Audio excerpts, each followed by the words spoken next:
Bueno, gracias por la invitación a los responsables. Espero que sepan lo que hacen. Es sintomático que se charla en este lugar, el autor se llama Guido Beck. Para los que no lo advirtieron, hay una foto de Beck allá, diferente de esta que está acá. Bueno, yo voy a contar primero mis situaciones personales. Puede ser que me equivoque en alguna cosa porque sobre esta parte primera no tengo toda la documentación. El grupo de estudiantes que ingresó en el 57, que son los que ahora celebran los 50 años, yo recuerdo que lo vimos a Beck en el comedor, un señor famoso, para nosotros un anciano en ese momento,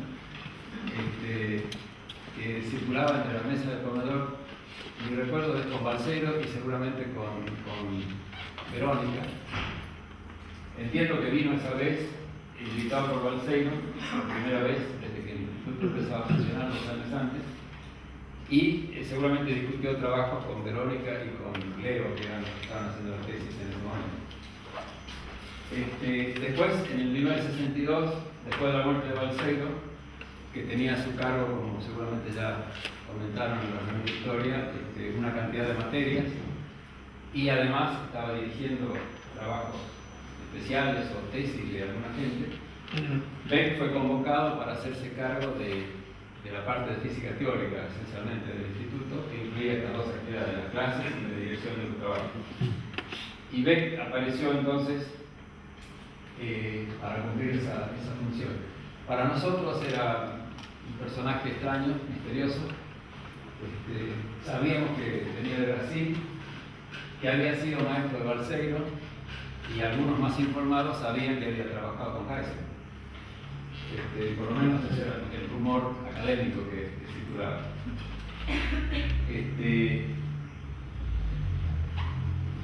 En Bariloche, como decía al principio, había gente haciendo los trabajos finales o las tesis con Balseiro, que eran estas 4 personas. Beck se hizo cargo de ellos y bueno, estaban en distintos grados de avance. Agudín era de la 2ª promoción.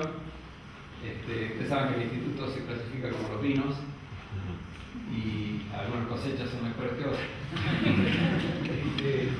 En este caso, Agudín era de la 2ª promoción, Menegossi, que está por acá, creo, de la 3ª. Mascheroni y yo éramos de la 4ª y acabábamos de recibirnos cuando Balseiro murió y Beck vino. O sea, los 2 primeros estaban más avanzados en su trabajo. Mascheroni y yo habíamos terminado el trabajo especial con Balseiro y empezábamos la tesis.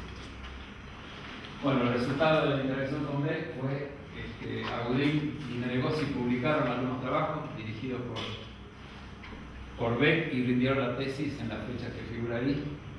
Mascheroni, según lo entiendo, se fue casi inmediatamente a Estados Unidos. Los que no han leído las noticias, es una persona famosa en Estados Unidos en este momento. Tiene un juicio por un tema con los árabes. Y bueno, y en ese momento Agudín, Menegossi y yo viajamos a Córdoba acompañando a Beck, que fue invitado por el doctor Maestén, que era el director del IMAF, a dar cursos allá, y nosotros fuimos a trabajar con él y a seguir la actividad académica. De paso dimos algunas clases también en el IMAF. Y finalmente, sobre finales de ese año, yo publiqué también un trabajo bajo la dirección de Beck. Una de las características de esos trabajos, y si uno mira el currículum de Beck, lo ve a lo largo de toda su trayectoria, es que entonces este trabajo no figuraba él como autor. Impulsaba a que los estudiantes completaran los trabajos, él los corregía, los leía con mucha dedicación, pero si alguien se atrevía a poner Guido Beck con los autores, lo tachaba. Bueno, a mí me tocó que Beck se ocupara de despacharme a Viena, y esa es otra historia. Bueno, después se sumaron en el instituto. Beck tomó como estudiantes a muchas otras personas. de la lista esta que figura ahí.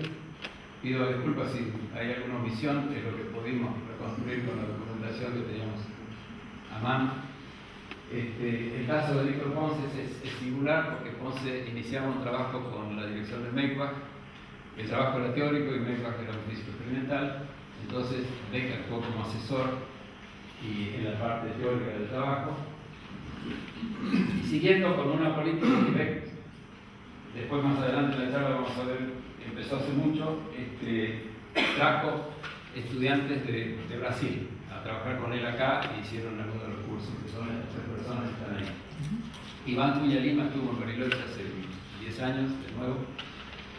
No sé, alguno lo vio. De las otras personas no tengo más información.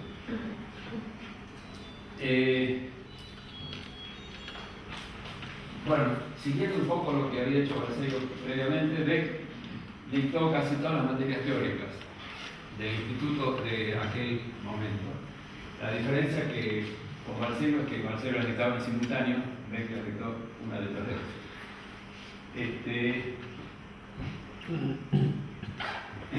Esa es la lista que yo he podido reconstruir con la memoria y con la ayuda de algunas personas. Las materias que daba Beck.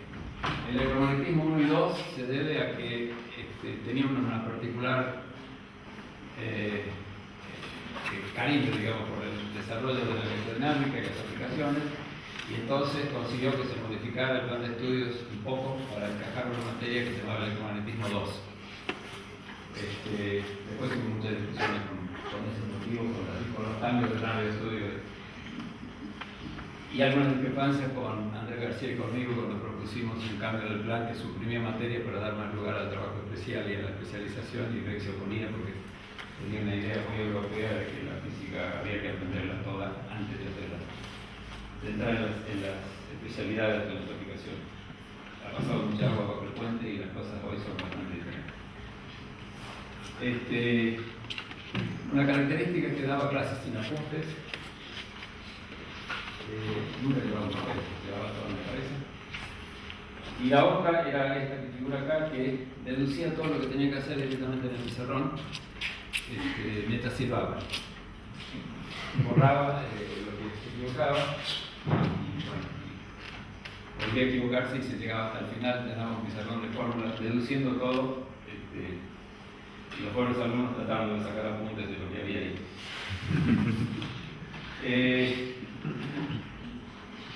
Los estudiantes transpiraban con los exámenes. Tenía un método muy riguroso de tomar examen. El menú era torta o masitas. También había instituido la torta en los seminarios. Marilena era una de las que cumplía con que tenía que haber torta cada vez que había un seminario, que por suerte se acostumbra que en algunos grupos se mantiene, y acá también a veces. Y la otra característica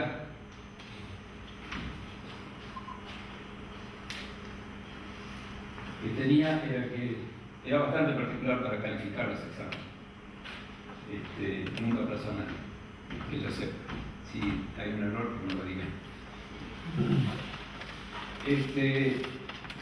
Bueno, otra cosa que nos sorprendía de aquellos años es que tenía el dominio de muchos idiomas. Había nacido, después vamos a ver, ahí decía en la primera foto, en una ciudad que entiendo que hoy queda en Polonia, Reichenberg. Era parte del Imperio Austrohúngaro en aquel momento y el idioma local era el checo. Entonces el idioma de su infancia era el checo. Después hablaba alemán, suizo, alemán y vienés, que son tres idiomas distintos. El que lo sepa, lo puede confirmar. Danés, porque vamos a ver que vivió un tiempo en Dinamarca y tuvo una esposa danesa. Por supuesto que hablaba inglés. Me quedan dudas si hablaba italiano. Entendía bien, pero no sé si lo hablaba. Dice que cuando uno sabe tres idiomas, el cuarto se aprende muy fácil. Bueno, este es un ejemplo. El ruso efectivamente es parecido al checo. Tiene una raíz eslava similar. Pero cuando estuvo en Rusia, en un momento, las primeras clases que dio en Rusia las daba en alemán, hasta que aprendió ruso. que le debe haber llevado 6 meses. Bueno, dictó clases y dirigió trabajos, porque tuvo alumnos en Portugal, en Rusia, en Argentina y en Estados Unidos. Así que seguramente dirigió trabajos y dictó clases en todos esos idiomas. Era capaz de hablar y escribir bastante bien.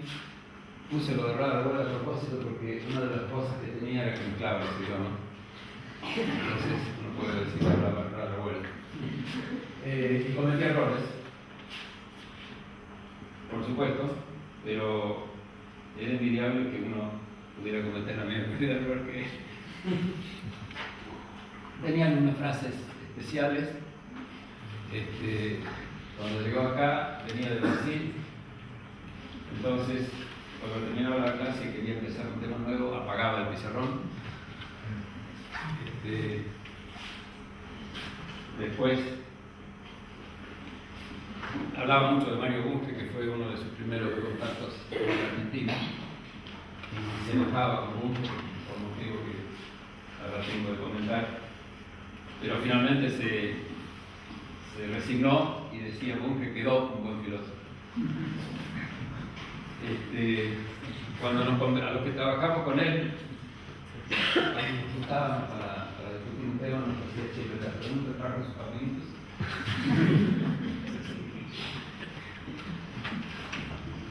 Bueno, en las clases había que aprender algunas palabras para poder seguir.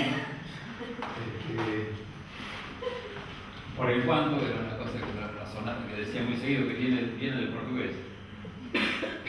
Lo mismo que esta otra, cuando daba clases sobre ondas, hablaba del andamento de la onda, que es la longitud de onda en portugués.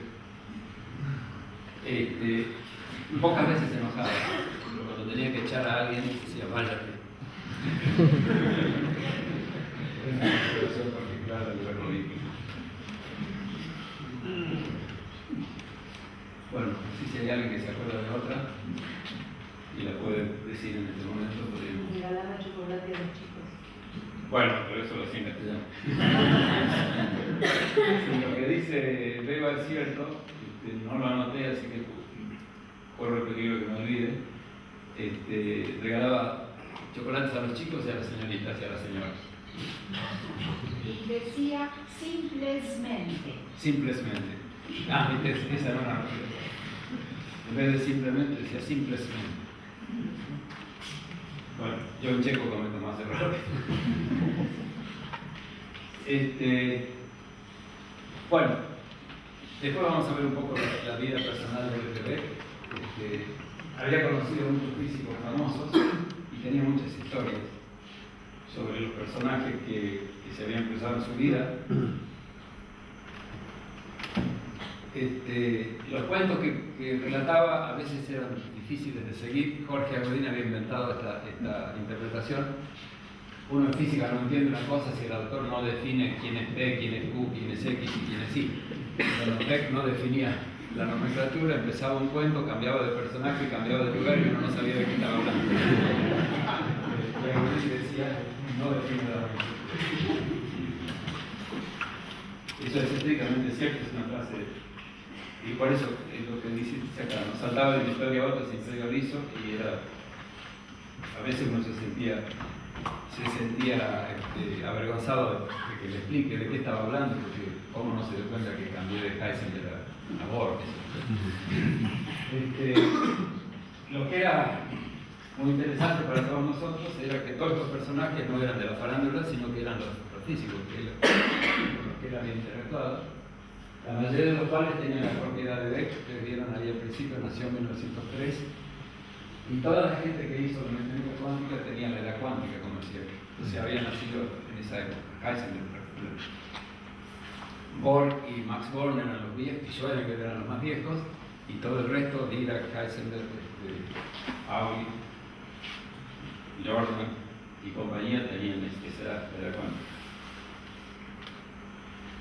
Bueno, vivió en Bariloche hasta 1975 y en ese momento se fue a Brasil, para nosotros ahí, para el instituto, terminó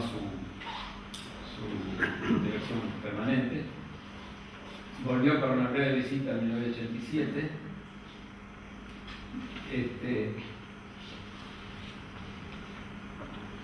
Esta ropa que tiene ahí es la que usaba para dar clase en el aula Agudí. Venía así en el caballo, pero venían vestidos así porque se iban a caballo cuando terminaba la clase. La clase tenía que empezar a las 11 porque era de dormir tarde, de trabajar de noche y dormir de tarde. Entonces no había ninguna clase que empezara antes de las 11. Allá Carlos se debe acordar. Ese caballo se llamaba Mataco. Quedó por acá en el centro atómico muchos años después. Era un lindo caballo. Y Beck se vestía así para cabalgar sobre la mecánica cuántica y todas las cosas que nos daba. En la visita del 87, desgraciadamente no hay en el instituto un registro de a quiénes se le dio el doctorado honoris causa.